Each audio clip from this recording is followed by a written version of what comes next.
아름다운 교회 예수제자 학교입니다. 예수의 제자가 되는 길은 쉽지 않습니다. 예수의 제자가 되기 위해서는 반드시 훈련을 받아야만 됩니다. 오늘은 예수제자학교 4번째 강의 그리스도인의 훈련과 동력자에 대해서 여러분과 함께 말씀을 나누겠습니다. 먼저 하나님의 말씀 로마서 16장 3절 4절 말씀 함께 합독하겠습니다. 너희는 그리스도 예수 안에서 나의 동력자들인 브리스가와 아굴라에게 문안하라. 그들은 내 목숨을 위하여 자기들의 목까지도 내놓았나니 나뿐 아니라 이방인의 모든 교회도 그들에게 감사하느니라. 아멘. 여기 그리스도 예수 안에서 사도 바울의 동력자들이 누구였는가? 브리스길라와 아굴라, 브리스가와 아굴라였습니다. 동력자는 어떤 사람인가? 여기 4절 말씀에 잘 나타나고 있습니다. 내 목숨을 위하여 자기들의 목까지도 내어놓을 수 있는 사람, 그리고 나뿐 아니라 이방인의 모든 교회의 교인들에게도 칭찬받는 사람, 그러한 사람이 동력자이다 라고 말씀을 하고 있습니다. 모든 인간의 공통점은요, 하나님 앞에서 약하다, 부족하다, 죄인이라는 점입니다. 약하기 때문에 약한 점을 세워나가는 훈련이 반드시 필요합니다. 훈련받지 못한 그리스도인들은 사탄과 세상의 유혹에 쉽게 넘어가기 일쑤입니다.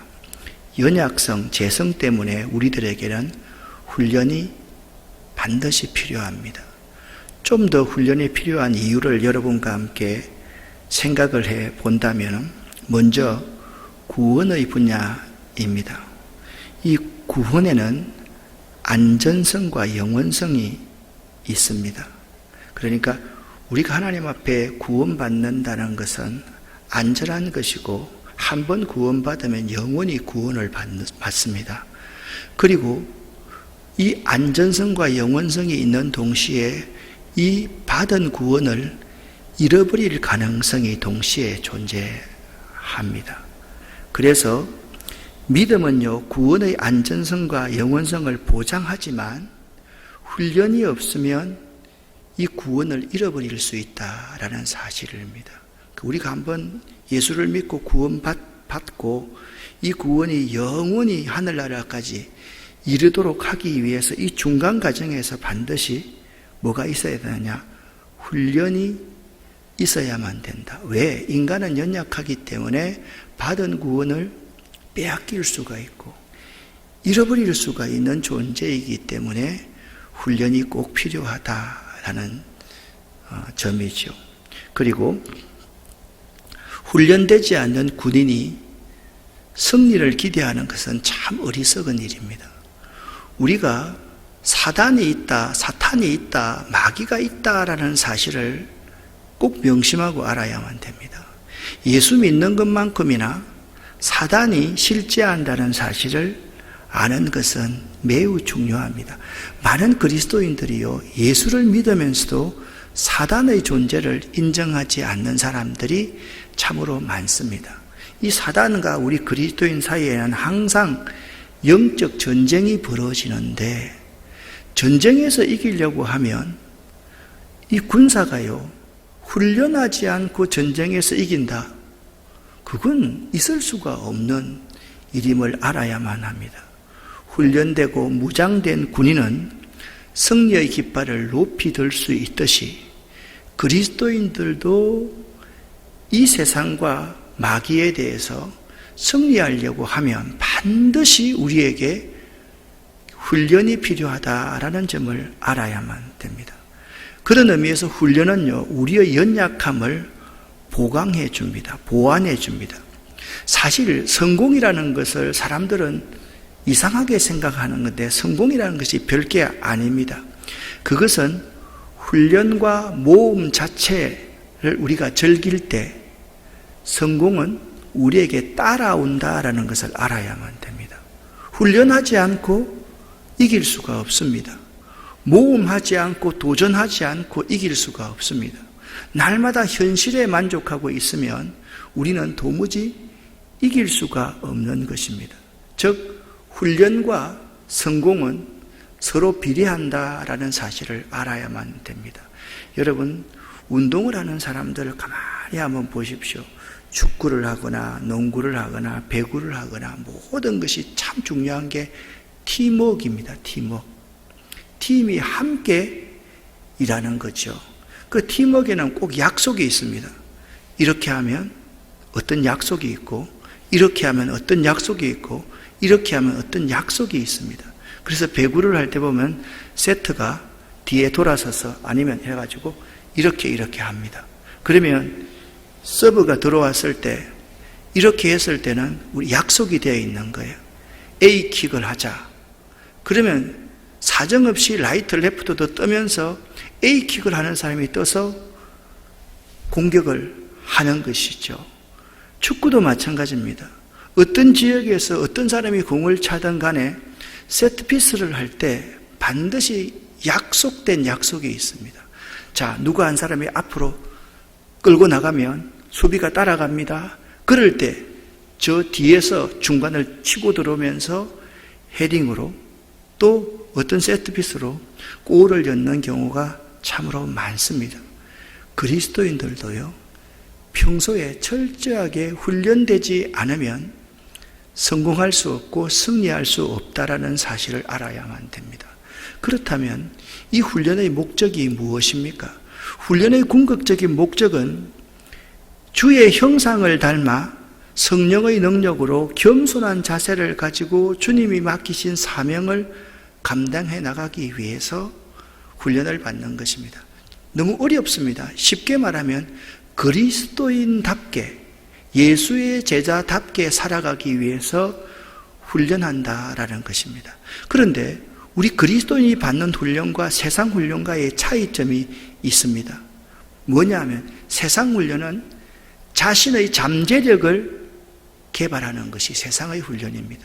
그런데 그리스도인의 훈련은 뭐냐면 내 속에 있는 잠재력을 끄집어내는 것이 그리스도인의 훈련이 아닙니다. 훈련된 그리스도인들은요, 꼭 하나님 그분 앞에서 나의 나약함과 나의 재성을 발견케 하고 믿음으로 하나님의 능력을 의지하여 주님의 영광을 이 땅에 드러내는 것, 이것이 그리스도인의 훈련입니다. 그러니까 그리스도인 훈련 가운데 가장 중요한 것은 뭐냐면 나 자신을 발견하게 하는 훈련입니다. 나 자신이 하나님 앞에서 얼마나 부족하고 연약한 죄인인가를 발견하게 되고, 이 세상을 살아나가는데 가장 중요한 것이 뭐냐 하면 믿음으로 하나님의 능력을 의지하면서 살아가는 것. 어떻게 하면 하나님의 능력을 의지하며 살아갈까? 내 능력을 의지하지 않고 살아갈까? 훈련하지 않으면요, 자꾸 자기 능력을 의지하게 되거든요. 그래서 그리스도인의 훈련은요, 하나님 앞에서 자신을 발견하고 자신의 연약함을 발견하는 것입니다. 하나님의 능력을 의지하기 위해서 믿음을 붙드는 것입니다. 그리고 영광이 성취되었을 때 하나님께 영광을 돌리는 것이지 내가 영광을 받는 것이 아니다라는 점을 알아야만 됩니다. 그러므로 우리가 훈련받는 이유는 4가지입니다. 첫 번째, 풍성한 열매를 맺기 위해서. 두 번째, 능력 있는 삶을 살기 위해서. 세 번째, 온전케 되기 위해서. 여기 온전케 된다라는 것은 뭐냐 하면 성령에 의지하여서, 말씀에 의지하여서, 믿음에 의지하여서 살아가는 것을 온전케 된다라고 말할 수가 있습니다. 네 번째, 주님의 성품을 담기 위해서 우리는 훈련해 나가는 것입니다. 여러분과 제가요, 훈련을 하다 보면요, 우리 속에 있는 잠재력 개발이 아닙니다. 훈련을 하면 할수록 내가 왜 이렇게 부족하고 연약할까를 발견하게 됩니다. 그래서 하나님의 능력을 의지할 수밖에 없는 존재임을 깨닫게 되는 것이죠. 그것이 그리스도인의 훈련의 이유이다라는 사실을 알아야만 합니다. 훈련에는요, 기본 원리가 있습니다. 그리스도인의 훈련은요, 지식을 가르치는 훈련이 아닙니다. 그리스도인의 훈련의 모본은 누구냐면 예수님이 우리 훈련의 모본을 다 모델을 보여주신 분이세요. 그리스도인의 훈련의 원리는 첫 번째, 본을 보이라, 모범이 되라. 그래서 예수 그리스도의 본을 따라가는 것. 사도 바울이 그랬습니다. 내가 그리스도를 본받은 것 같이 여러분도 나를 본받으십시오. 그렇게 이야기를 합니다. 세 그림이 있습니다. 세 그림 다 발을 씻는 그림입니다. 예수님이 발을 씻는 그림이고, 스승이 제자들의 발을 씻는 그림이고, 그리고 주인이 노예의 발을 씻는 그림입니다.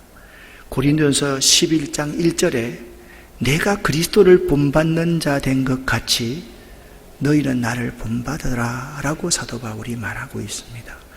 형제들아, 너희는 함께 나를 본받으라. 그리고 너희가 우리를 본받은 것처럼 그와 같이 행하는 자를 눈여겨보라 라고 사도 바울, 두 가지 다 사도 바울이 우리에게 말씀하고 있음을 압니다. 여러분, 두 번째 훈련의 원리는 뭐냐면 선택과 집중입니다. 훈련은 항상 선택하고 어느 기간 동안 집중하는 것임을 알아야만 됩니다. 그래서 훈련에는 집중적인 관심과 노력과 시간 투자로 그를 양육할 수 있어야만 됩니다.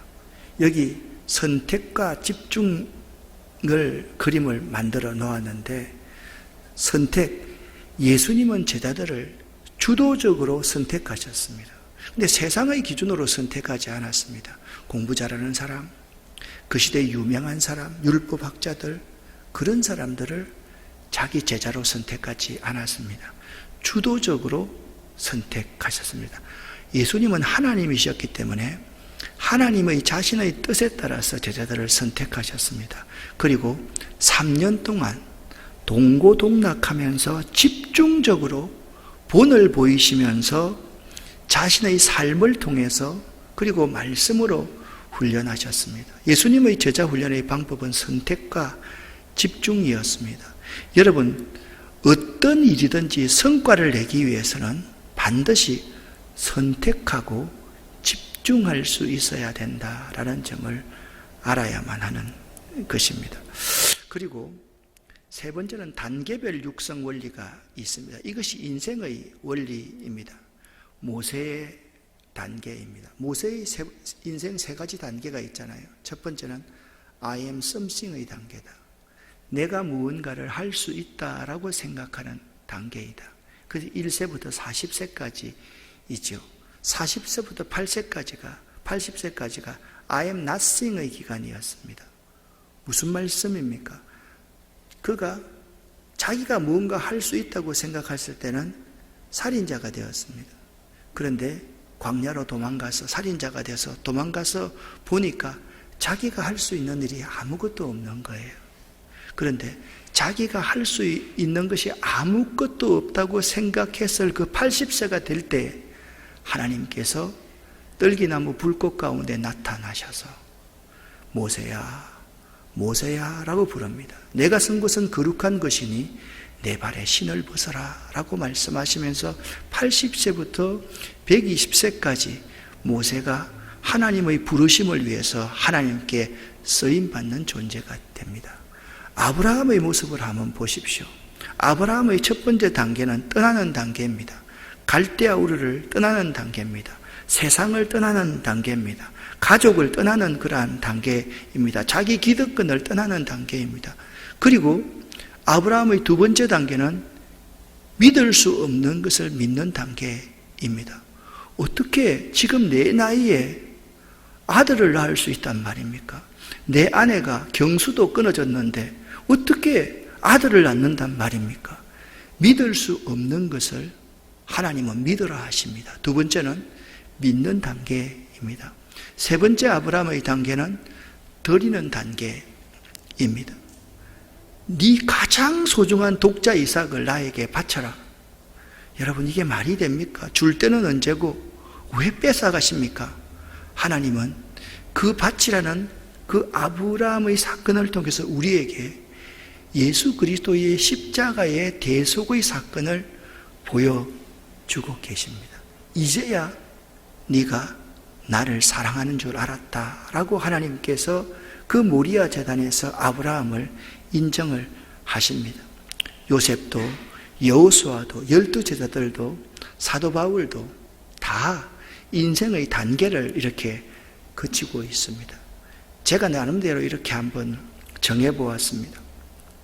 인생의 1단계는요, 주로 자아가 중심된 삶의 단계입니다. 자신의 야망을 위한 삶을 사는 것이 인생 1단계이지요. 예수 믿고 오랫동안 사역하고 교회에 충성한다고 하면서도 자신의 야망을 위한 삶을, 자기 자신의 자아가 중심되는 삶을 사는 사람들이 생각보다 많이 있습니다. 두 번째 단계는 뭐냐면 광야에서 고난과 역경을 통해서 자기의 자아를, 자기의 가치관과 세계관을 정립하는 단계입니다. 이 두 번째 단계에서 반드시 하나님을 대면합니다. 하나님을 만납니다. 지금까지 하나님을 느끼지 못하고 하나님의 음성을 듣지 못하고 하나님을 만지지 못했는데 이 두 번째 단계에서 반드시 하나님을 만납니다. 그리고 세 번째 단계는 사명자의 단계입니다. 자신을 위해서 살아가는 것이 아니라 타인을 위해서, 복음을 위해서, 이웃을 위해서 살아가는 단계입니다. 이 단계에 있는 사람은요, 항상 다른 사람이 시키지 않아도 어려운 일이 있으면 자기가 그냥 나서서 그 어려운 일을 처리하려고 노력을 합니다.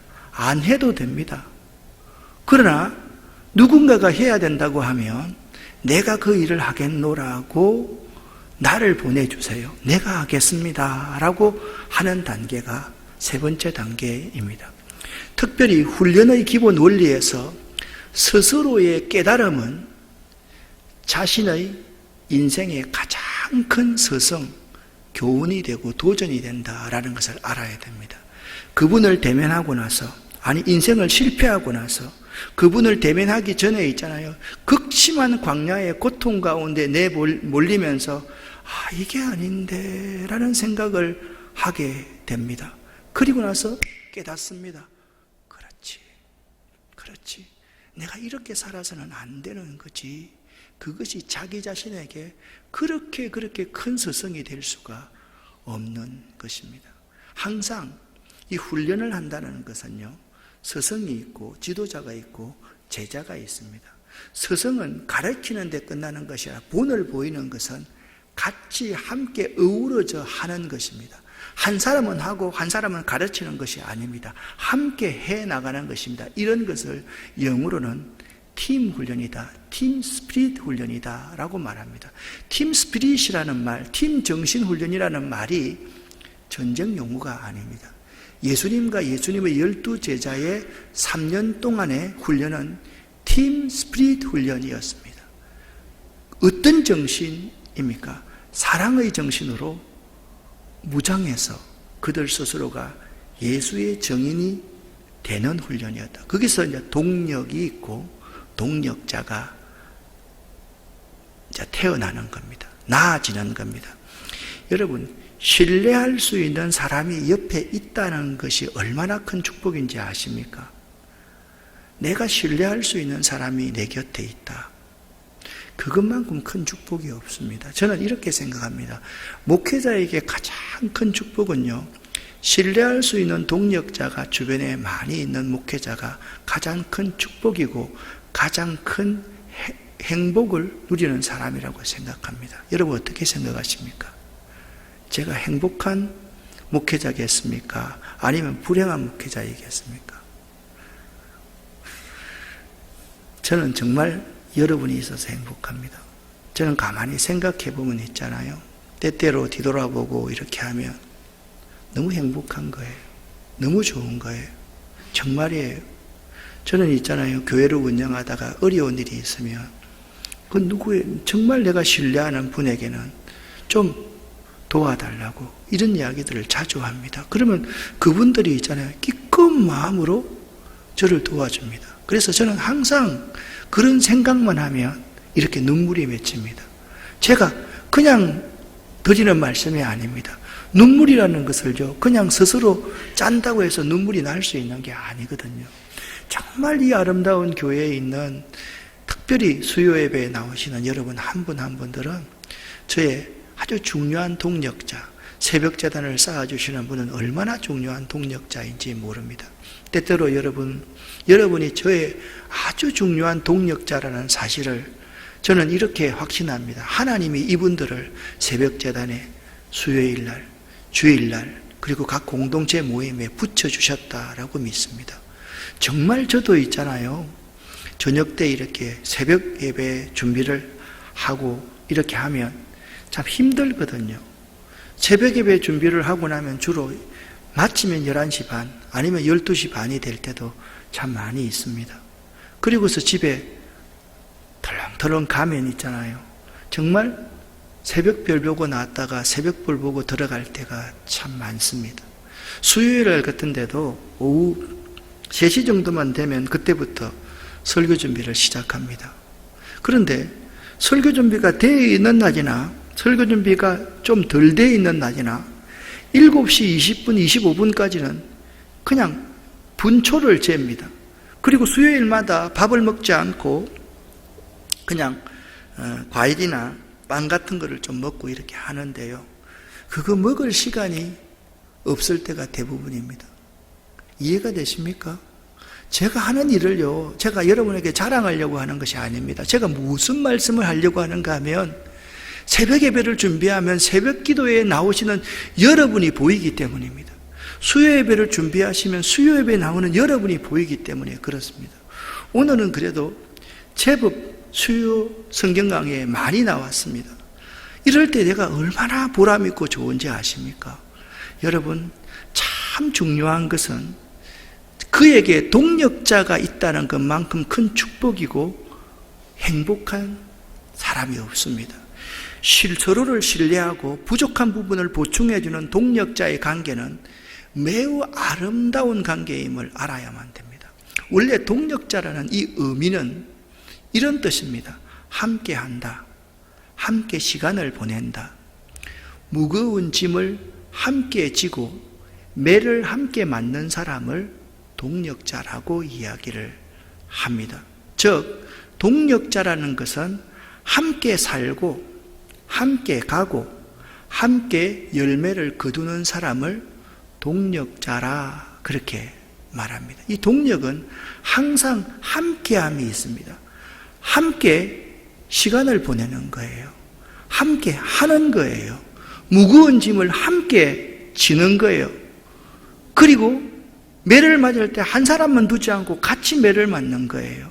그런 사람을 동력자라고 말합니다. 왜 신뢰할 만한 동력자가 우리에게 필요합니까? 왜 필요합니까? 나 혼자는 지치고 쓰러지기 때문에 그렇습니다. 그때 함께하는 사람이 나를 일으켜 줄 수 있기 때문에 그렇습니다. 여러분, 인생 한번 경험해 봤지 않습니까? 내 주변에요, 한 사람의 부정적인 사람이 있으면요, 내가 그동안 쌓아왔던 거 하루아침에 무너집니다. 그런데 있잖아요, 함께하는 동력자가 있으면 쓰러지거나 시험에 들 만한 일이 있어도 그들 때문에 내가 든든히 세워져 갈 수 있다라는 사실입니다. 전도서 4장 12절 말씀에 이런 말씀이 있습니다. 한 사람이면 패하겠거니와 두 사람이면 맞설 수 있나니 세 겹줄은 쉽게 끊어지지 아니하느니라. 아멘. 이 말씀이 기록되어져 있습니다. 동력자가 무엇입니까? 연약한 사람들이, 한 사람이면 넘어지고 깨어지고 시험들 사람들이 세 겹줄로 엮어져서 서로 연합해 있는 사람, 이 사람을 동력자라 그렇게 말합니다. 그래서 바울에게 있어서 아굴라와 브리스길라 같은 사람 부부잖아요. 동력자였습니다. 그래서 바울도 인간이기 때문에 연약하고 쓰러질 때가 있었고 아굴라와 브리스길라도 마찬가지였을 겁니다. 오늘 읽었던 로마서 16장 3절 4절 말씀에 뭐라고 말씀하고 있습니까? 저들은 내 목숨을 위해서 자기 목이라도 내놓을 수 있는 사람이다 라고 말씀하고 있습니다. 이것이 동력자의 의미입니다. 목사님들이 간혹 잘못 이해해가지고 집사님은 나를 위해서 목숨 바칠 수 있습니까? 라는 어리석은 질문을 하는 사람들이 있습니다. 그런 질문은 질문 자체가 성립되지 않습니다. 그런 질문을 해서는 안 됩니다. 언제 봤다고 그 집사님 보고 나를 위해서 목숨을 바칠 수 있느냐고 그런 질문을 함부로 한다는 말입니까? 이것은 이런 뜻입니다. 바울 사도가 고린도로 내려온 아굴라와 브리스길라 부부를 위해서 목숨을 걸고 그들을 섬기고 그들을 양육했습니다. 그러니까 아굴라와 브리스길라가 자기의 영적인 스승 사도 바울을 보니까 그 마음이 생기는 거예요. 이분 같으면 내 목숨이라도 내어놓을 수 있겠다. 그분의 모본 때문에 내 목숨을 내어놓을 수 있겠다는 생각이 들었던 거예요. 그런 관계가 성립될 때 저들은 내 목숨을 위해서 자기 목이라도 내어놓았나니 라는 동력자라고 표현할 수 있는 것입니다. 동력자에게는 반드시 세 가지가 있어야만 합니다. 첫 번째, 똑같은 목적이 있어야만 됩니다. 어떤 목적입니까? 주의 영광을 위한 목적이 있어야 됩니다. 두 번째, 똑같은 뜻이 있어야 됩니다. 뭡니까? 죽어가는 영혼의 구원을 위한 뜻을 가지고 있어야만 됩니다. 동력자는 똑같은 방향, 지향점을 가지고 있어야 됩니다. 무엇입니까?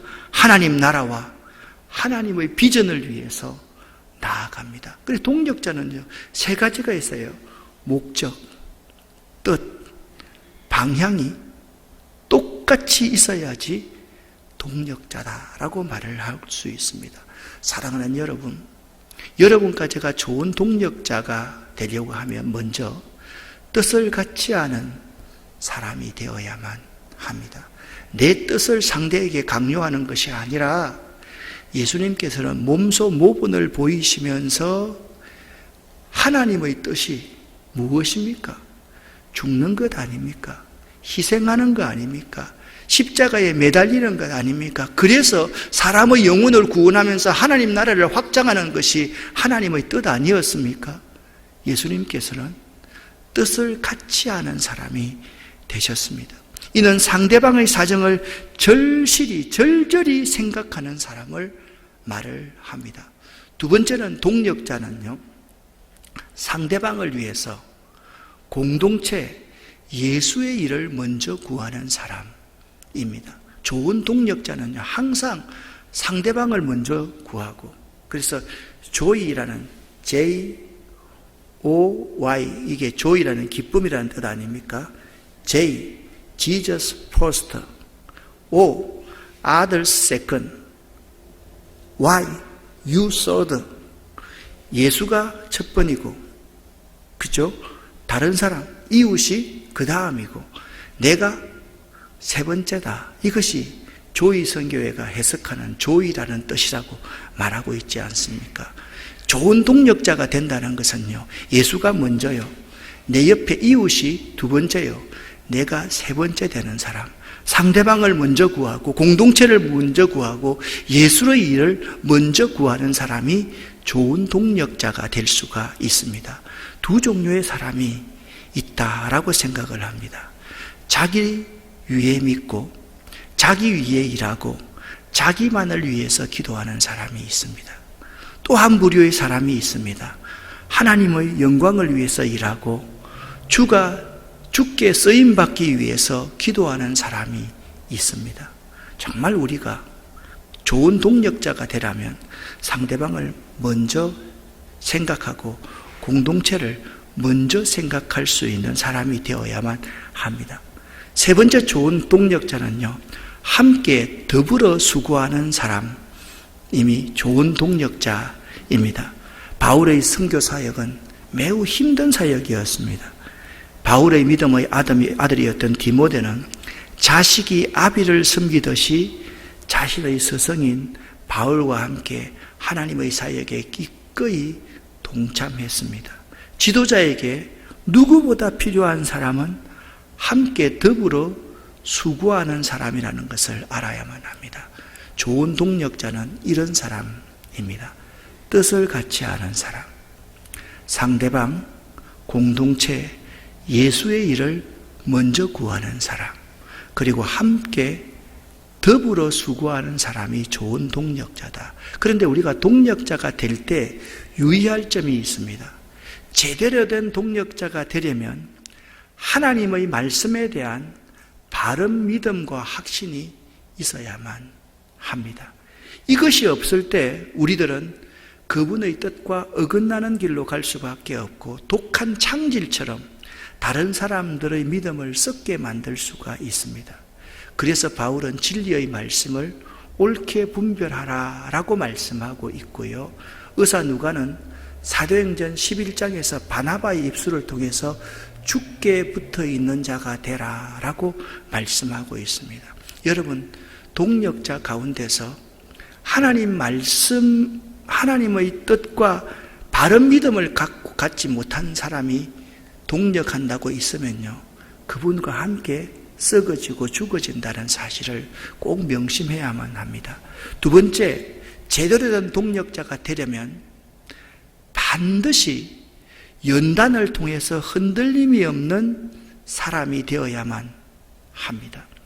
저도 우리 교회의 교인들을 보면요, 그런 분들이 많이 있습니다.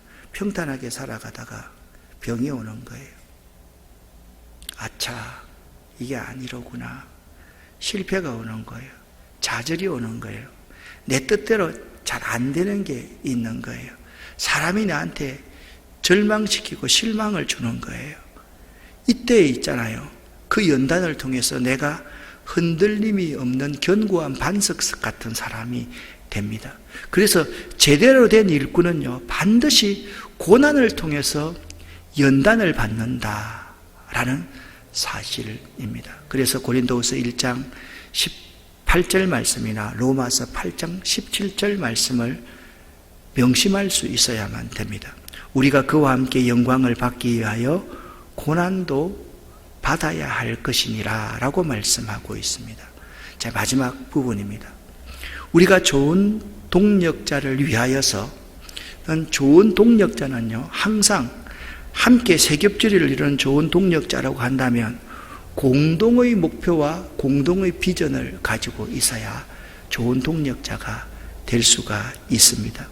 그래서 나의 비전이 내용면이 아닌 방향면에서 올바른 비전인가를 생각할 수 있어야만 됩니다.